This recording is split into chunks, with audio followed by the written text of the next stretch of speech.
Lizzie. And I'm Brenda. And welcome back to Small Step Society. This is Season 2, Episode 9, Science of Sleep. One small step for man, one giant leap for mankind.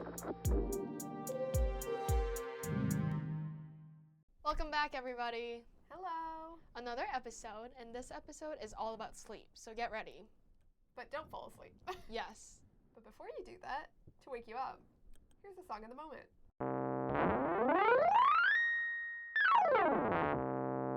So, Brenda, what's your song of the moment?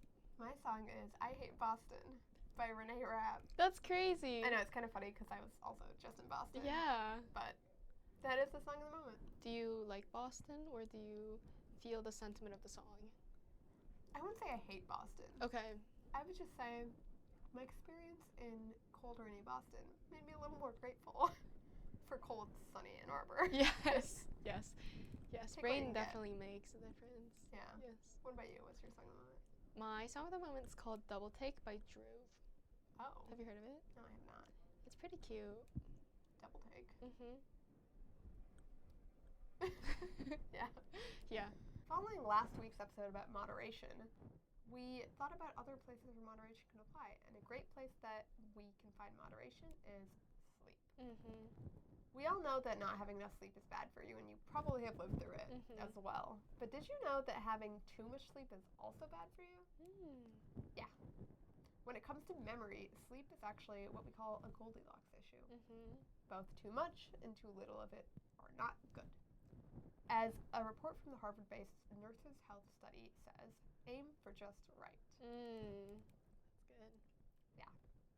Researchers actually estimated in the study that undersleepers and oversleepers were mentally 2 years older than the woman who got 7 to 8 hours of sleep a night. Wow. Isn't that crazy? That is kind of crazy. Like, I'm not really sure, how long that the undersleeping and oversleeping had been going on for, but if you make it a consistent habit, you can age by 2 years, which is insane. Yeah, it's a long time. Wow. Yeah. Yeah, so I think this episode we should talk about not getting enough sleep and sleep deprivation. The National Sleep Foundation is a American nonprofit charitable organization with the goal to provide expert information on health-related issues concerning sleep. And I got a lot of our research from this foundation specifically. But they talk about sleep debt, and they define it as the difference between the amount of sleep someone needs and the amount they actually get. So if your body needs 8 hours and you get 6 hours of sleep, then you have 2 hours of sleep debt. Yes, and it accumulates, right? And research has shown that it can take up to 4 days to recover from 1 hour of lost sleep, and up to 9 days to completely eliminate sleep debt. That's crazy. 1 hour takes 4 days is crazy, isn't it? Yeah. Yeah. That makes a lot of sense, why when we don't sleep enough, we really feel the effects. In fact, Elizabeth Klerman, professor of neurology, says if you fall asleep the minute your head hits the pillow, you're not getting enough sleep. Which makes a lot of sense if you think about it. I for one take a really long time to fall asleep. But I've always been envious of people who can just fall asleep just like that. But it's nice to know that it's not necessarily a bad thing. But yeah, I mean, it makes a lot of sense. If you're so tired that the minute you get into bed, you're just asleep. Think about how much your mind has been trying to keep you awake the entire day. Yeah. That's actually really funny because I'm on the other side of the coin. So people keep telling me that I'm blessed because I can sleep anywhere and at whatever point of time. My head hits a pillow and I am out. And I was like, yeah, that's really nice. I don't have trouble falling asleep. I don't have trouble staying asleep. But maybe it's not a great thing. Yeah. Yeah. Maybe you're not getting enough sleep. Yeah.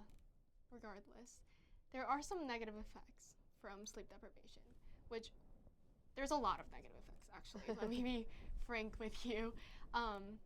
So the National Sleep Foundation says that being in a prolonged state of sleep deprivation on a regular basis increases the risk of diabetes, hypertension, heart disease, and stroke. And sleep deprivation is also linked to reduced immune function, metabolic dysregulation, and weight gain, affected memory, and cognitive functions. So that's why when people are sick, we tell them to go to bed, right? because sleep is where our body resets and recharges, and it like boosts our immune function as well. Oh, yeah. That's a good point. I feel like a lot of the times you don't want to go to sleep because you feel like it's almost like unproductive because you're just not doing anything, but it's actually very helpful to like reset your brain. For sure.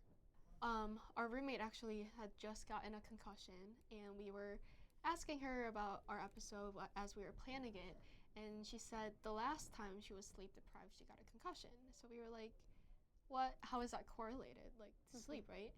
And she said that because she was so tired, she was so sleep deprived that she overestimated her skill level and like what her body could do, because her brain thought, oh yeah, I can do it, but her body just simply wasn't able to, and it caused her to get a concussion.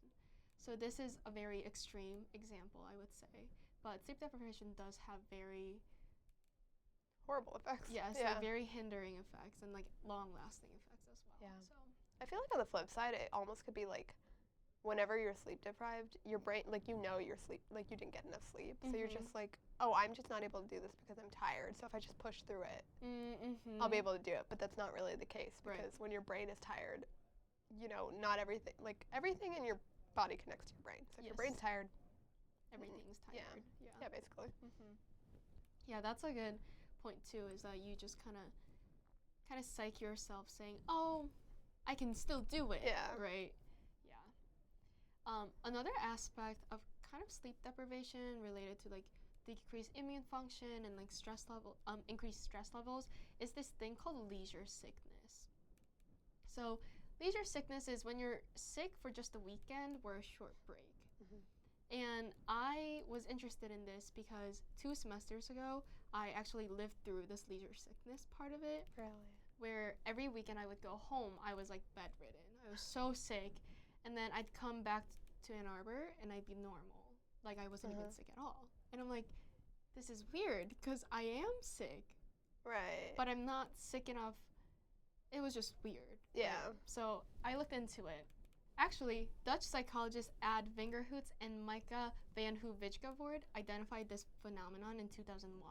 And it's actually crazy because like the symptoms of sickness dissipate once a person returns to work or gets back to their usual routine. So why does this leisure sickness happen? Dr. Esther Sternberg, a researcher in neuroendocrine immunology at NIH, says that in times of stress, the adrenal glands release adrenaline. And adrenaline is a hormone that gives us energy and boosts immune function over a short period of time. Right, so you're like, okay, great. Like stress, we have some mechanism to fight the stress. Yeah. But at the same time, cortisol is released. And cortisol diminishes our immune function. Okay. So we have both going on at the same time. Okay, so when we're in the weekend, we're holiday, and we're no longer stressed, the adrenaline stops pumping first, which leads to the temporary surplus of cortisol, which weakens the immune system. Okay. Right? So in that little bit of time, we are more vulnerable and more susceptible to illnesses.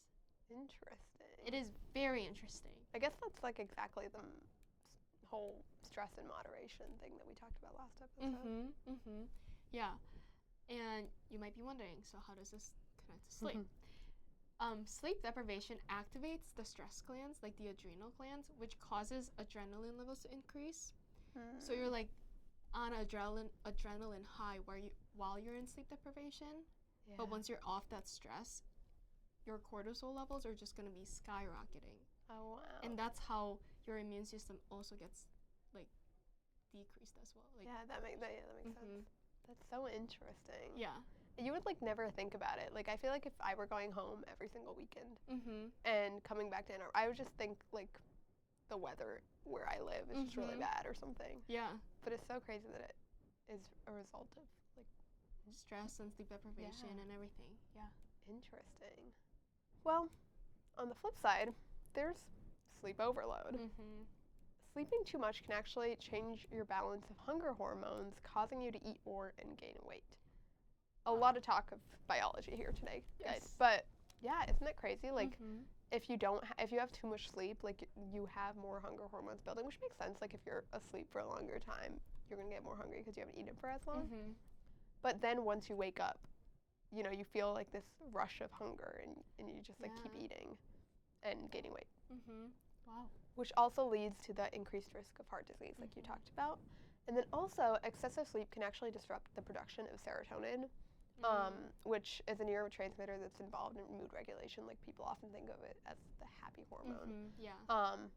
which is really interesting. But that's why, for example, like, people who struggle with depression, they are already kind of experiencing this decrease in serotonin, and then especially when they're staying in bed and sleeping for long hours, that only like just perpetuates that cycle, because then they wake up from having the excessive sleep, and then their mood regulation is off even more, because they're that serotonin is also getting disrupted through the excessive sleep. So it's almost like a positive feedback cycle there. Yeah.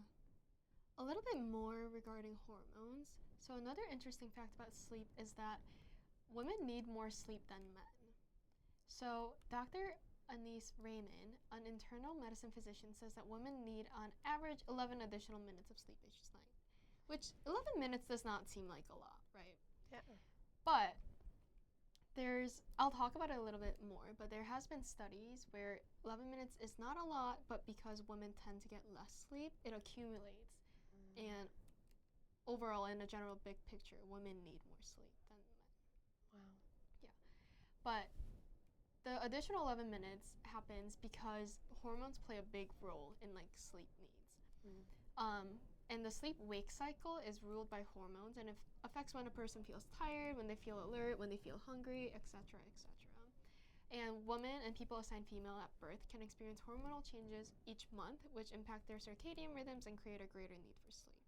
Yeah. So within the 28-day hormone cycle for women, lots of women experience cramps, headaches, and bloating, and there's some body temperature change to the extent that they can cause fragmented sleep, where it wakes you up because there's a drastic change in temperature.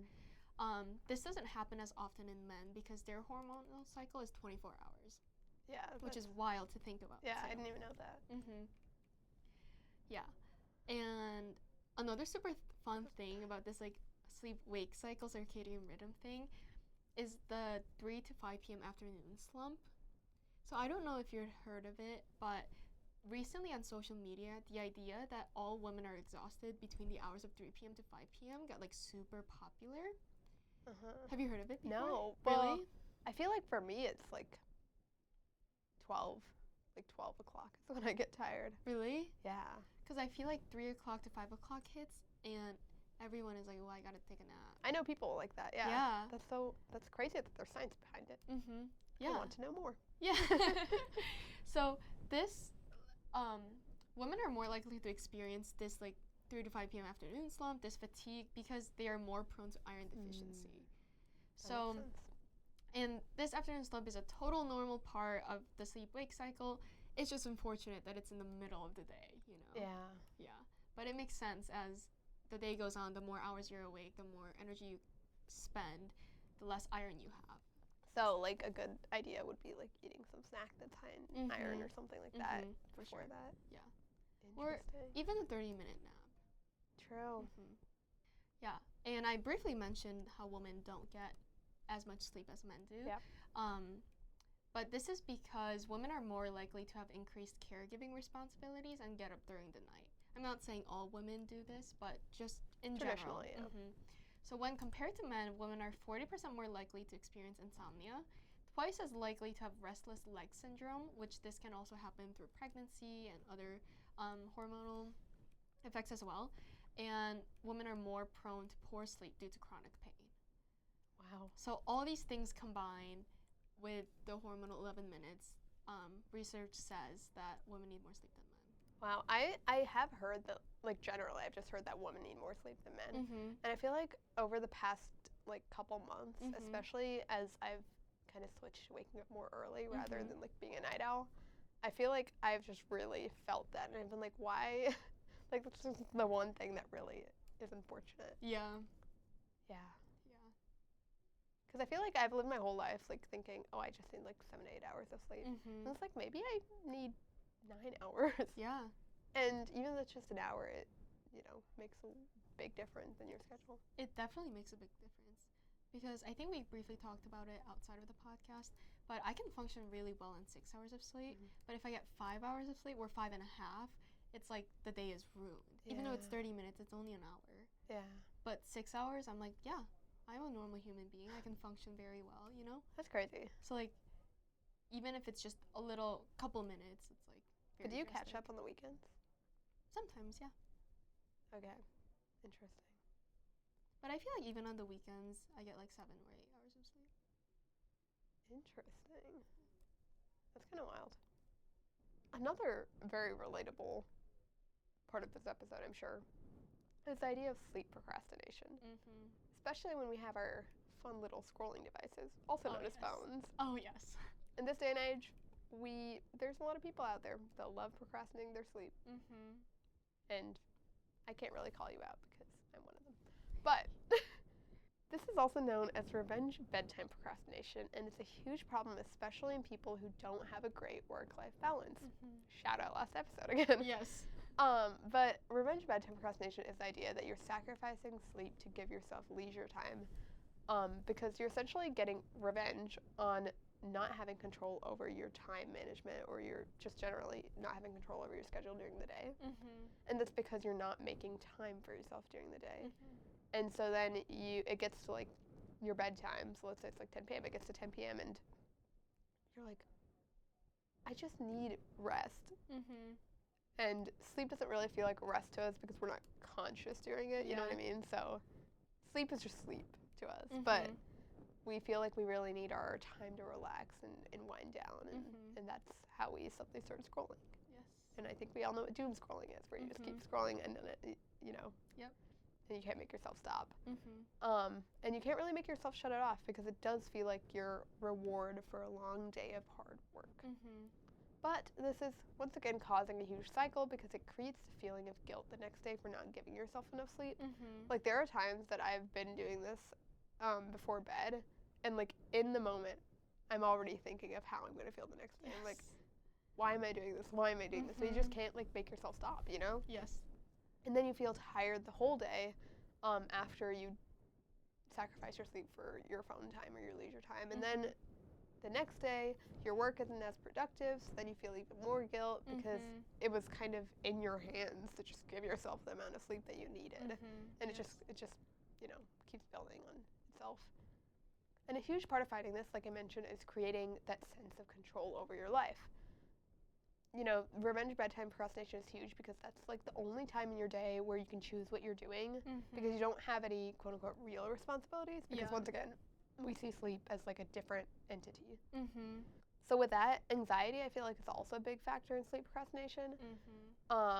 I've been in that experience where you like procrastinate sleep because you're scared that you can't fall asleep, or you're also, scared about the next day, so you almost like don't want it to come.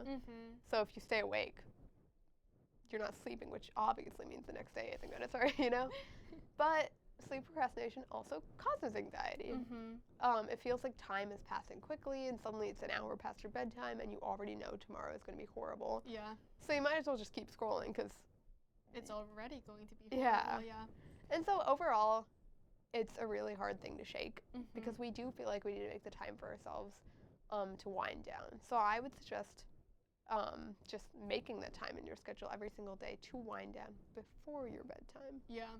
I think another reason why sleep procrastination happens especially when you're anxious, is because scrolling gives you like the instant gratification of like a reward. So you feel good while you're scrolling or while you're spending time on your leisure activities. So it kind of like takes away from the anxiety because you're getting rewarded, you know what I mean? And you keep seeking this feeling, and all of a sudden it's 3 a.m. and you have to wake up in a couple hours, right? Yeah. So I think that's another aspect of anxiety being a factor in sleep procrastination. Yeah.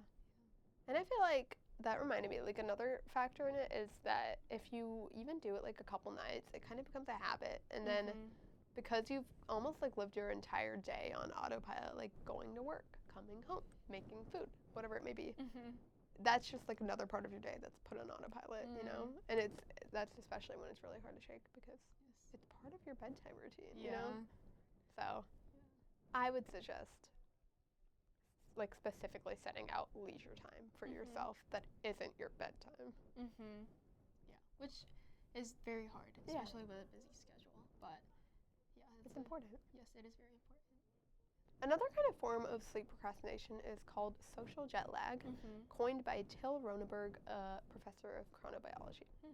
And so he defines social jet lag as the effect of staying up hours later than normal on Friday and Saturday nights and waking up later on Saturday and Sunday mornings. It's a huge effect of just having the weekend being separate from the weekdays. It's like a reward. Yeah, it's like your cheat day. Yeah. Sleep. Yeah. Yeah. But did you know that the effect of this on some people's body clocks is akin to flying from Frankfurt to New York every Friday and back again on Monday? That's crazy. Isn't that insane? That's like a 7-hour flight. Yeah. To Germany? Yeah. Wow. That's insane. That is insane. So, I'll just put it out there right now. Maybe reconsider what you're doing if you're kind of feeling that social jet lag. But yeah, I also said that it was an effect on some people's body clocks, and this is actually based in your genetics. There's the circadian clock, which is, speaking of circadian rhythm that you talked about earlier.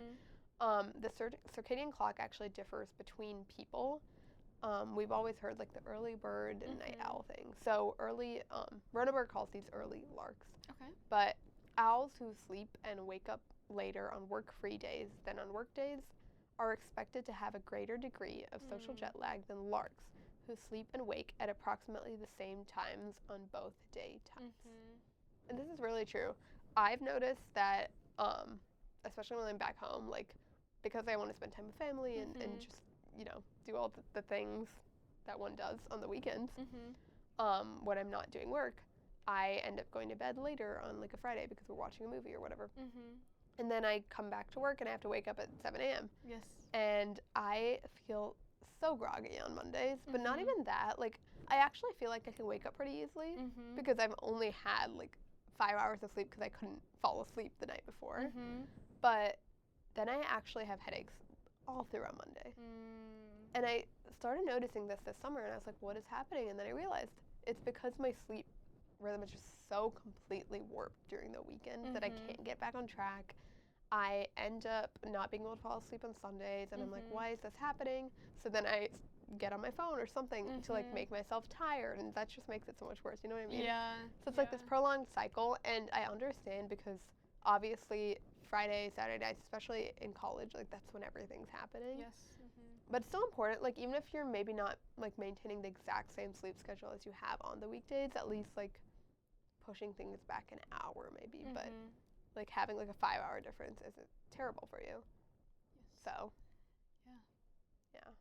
That is a very interesting phenomenon, though. Yeah, now that we talked about these different phenomenons regarding to sleep and sleep deprivation and overabundance of sleep and their negative effects, what are some tips for getting better sleep, you may ask? As Rinda mentioned, I think creating consistency is one of the biggest things, even on the weekends, whether it be a consistent like sleep schedule or a consistent bedtime routine, whatever helps you like stay consistent, because if you have a consistent like sleep schedule, your body will just kind of get used to it, and it'll have an easier time waking up because it's like your own little alarm clock, and then the other thing is food before bed. So don't go to bed hungry, because hunger is a very strong feeling, and it's hard to like look past the hunger. So a lot of times hunger like kind of prohibits you from sleeping because you're thinking about how hungry you are, right? Yeah. But on the other hand, you can't eat too much before you go to bed because your body needs time to digest it, and eating right before going to bed has its own negative side effects as well. So I think researchers advise about 2 hours to digest before going to bed. But also, food-wise, you gotta be careful of what you're eating, what you're drinking, because stimulants like alcohol, nicotine, and caffeine actually hurt your sleep. And some are like depressants like alcohol, and that might make you feel sleepy in the moment, but actually your quality of sleep after you sleep is not that great. And a lot of studies say that caffeine shouldn't be had past 3 p.m.-ish because it stimulates your brain a lot. Also on the topic of food, this is kind of random, but I know like foods like dark chocolate are really good because they have, I think, tryptophan, which is like the neurotransmitter for sleep, or turkey even has tryptophan. Like that's why you feel especially tired after Thanksgiving dinner. Oh, that's so cool. Yeah. Yeah, I feel like cherry, Maybe, I've never like heard black that one. cherry. Maybe, yeah. That's why they also have chamomile tea. Yeah. What else? There's a lot of like sleepy time teas I feel like that they sell. Yes. So you can also check those out, but also make sure you don't have like too many liquids before sleep because then you might have to get up and use the restroom. Yes. Everything in moderation. Yes. Yeah. But with that, another kind of way to make sure that you get a good amount of sleep and are able to fall asleep at night is to make sure that you're limiting napping. So if you are taking naps during the day, which sometimes we do need those, especially if we didn't have enough sleep the night before and we really need to function. Yeah. You can take a nap, but just try to limit it to no more than 1 hour. And as well, just make sure, once again, to not take them past like 3 p.m.-ish, just so that your body has enough time to be awake and get tired again before you go to sleep at night. Yeah. But with that, you also want to stay active during the day, especially if you have a hard time falling asleep. I feel like parents try to tire out their toddlers before they go to sleep, like have them run around and do things. So that they fall asleep at night. In the same way, sometimes you treat yourself like that and just tire yourself out during the day. And it's good for you. So that's a good idea. Another idea is, I realized this because I had a lot of trouble falling asleep. And then when I was able to kind of create a separation between my bed and my workspace and everything else, basically, in my life, I found myself being able to sleep more because if you keep your bed and everything else separate, your mind sees your bed as only a sleeping area, not a place to like work, not a place to think, not a place to stress about what's going on in your life. And that really helps in reducing your anxiety before going to bed. So I would highly suggest that if possible. But once you're actually in bed, there are a couple ways to make sure you have a good night's rest, including really blocking out the light. I sleep with the covers over my head. I don't know if you should do that. Yeah. Oh. Keeps me nice and cozy and the light's blocked out, or just wear a sleeping mask. Or eye mask. Also wearing breathable fabrics to bed. Cotton is great for that. That's why a lot of pajamas use cotton, because it allows air to circulate and maintain a good body temperature, which is especially useful if you tend to get sweaty during the night or don't have a good temperature. But if you do have night sweats, it's also good to like wear moisture wicking fabrics, so you're less likely to wake up. But just make sure that you're minimizing tight clothing, buttons, tags, anything that's gonna cause you discomfort and make you wake up in the middle of the night. Yeah. And lastly, sleeping positions. I feel like sleeping positions tell you a lot about a person. But how do you sleep? I sleep on my side. Okay. With like my arm over my head. Really? Yeah. Interesting. What about you? The past couple nights I just slept on my back, but normally I wake up the way I sleep, so it just depends on in what position I fall asleep in. Okay, that makes sense. It's actually funny you say you slept on your back. We can start there. Scientists say that sleeping on your back is best for neck pain and nasal congestion. Oh, interesting. So I don't know if you've been having any of that, but if you have been, sleep on your back. But Mayo Clinic also says that side sleeping is kind of the best kind of bed for your sleeping position. It helps prevent your airway from collapsing and can reduce snoring. The Sleep Foundation says that sleeping on your side is also considered the best for people with neck and back pain, especially if you have a small pillow between your knees. So maybe try that if you have trouble falling asleep, staying asleep, or you wake up with pain. Yeah, those are really good recommendations. And lastly, I found this rule called the 10-3-2-1-0 rule. And it kind of just sums up what we talked about. But 10 hours before bed, avoid caffeine. So they're saying that even before 3 p.m., cut it out. Yeah. Unless you're sleeping at 1 a.m., which maybe don't. I don't know. But 10 hours before bed, avoid caffeine. 3 hours before bed, avoid food and alcohol. 2 hours before bed, avoid work and screens. 1 hour before bed, avoid screen time. So even like people who like watch TV in bed, maybe that's not the greatest for your sleep. And 0 hours before bed, no. And 0 refers to hitting the snooze button exactly 0 times in the morning. Oh, that might be the hardest one. Yeah. Yeah. Well, that's what they say. All that to say, there are some good positives of sleep, right? Which includes hormone regulation, improved immune system, improved brain health, stress reduction, improved skin health. Because during sleep, your body repairs and regenerates itself, which helps you prevent sickness, form and maintain brain pathways related to learning and memory, improve skin's texture, elasticity, and clarity, and much more. Like, there's a reason why beauty sleep is a thing, you know, because it really does help you improve your skin texture, your elasticity, if you get enough sleep. So, yeah. But we always gotta end with a quote. Yep. And this quote is by Beyonce. She says, "Having peace, happiness, and healthiness is my definition of beauty." And you can't have any of that without sleep. She's True. promoting sleep. So, Yeah. yeah, we should all get some sleep. Yeah. So try to get 8 hours. 7 to 8 hours on average, guys. You can do it. Make time for yourself. And with that, hope you have a great week of sleep, and we'll see you next Sunday as we do every single week. Yes. You can find us on Apple Podcasts, Spotify, anywhere you can find podcasts except where you can't. You can also find the video version of this episode on YouTube, and you can follow along with us on Instagram at Small Step Society Pod. And with that, we'll see you next week. Thanks for listening. Bye. That's one